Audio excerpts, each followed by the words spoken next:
We're starting the hour with breaking news and an update to last week's tragic deadly bus crash on I-95. About an hour ago, we confirmed the driver of the bus, Jing Dong, has been indicted on 3 counts of involuntary manslaughter and 1 count of reckless driving. Thanks so much for joining us. I'm Anna Yu. This crash happened early Friday morning on I-95 in Stafford County. 5 people were killed, dozens were hurt.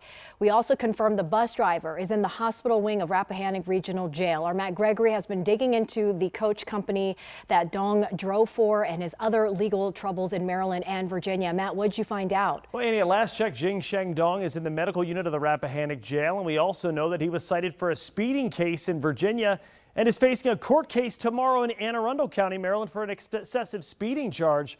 All of this while he awaits a court date for the criminal charges from the fatal bus crash on Friday. New details about the driver behind the wheel during that fatal bus crash in Stafford County, Virginia, early Friday morning. According to federal records, the bus and driver both operate under E&P Travel Incorporated, a small North Carolina charter bus company with 11 drivers and 4 buses.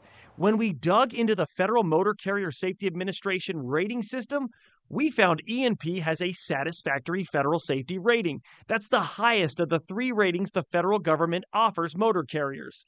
However, digging into those records, we found 3 excessive speeding violations for drivers with the company since 2024. We don't know the names of those drivers. And not listed there yet is an excessive speeding case that is still pending in Anne Arundel County, Maryland.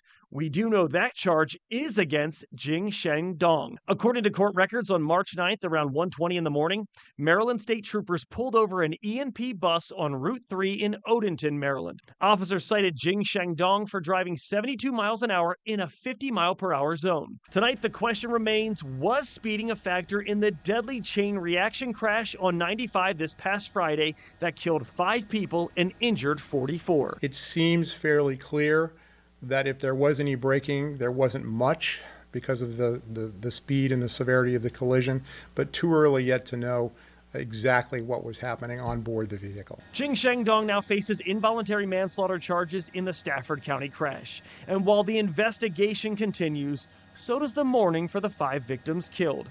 Dmitry and Ekaterina Donchev and their 2 children from Greenfield, Massachusetts, and 25-year-old Prasilda Mafalda of Worcester, Massachusetts.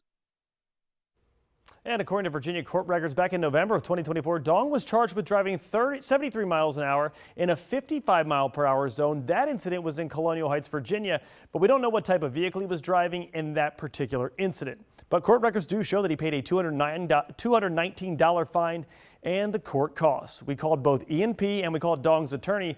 Both offered no comment. I'm Matt Gregory, WUSA 9. All right, Matt, thank you so much.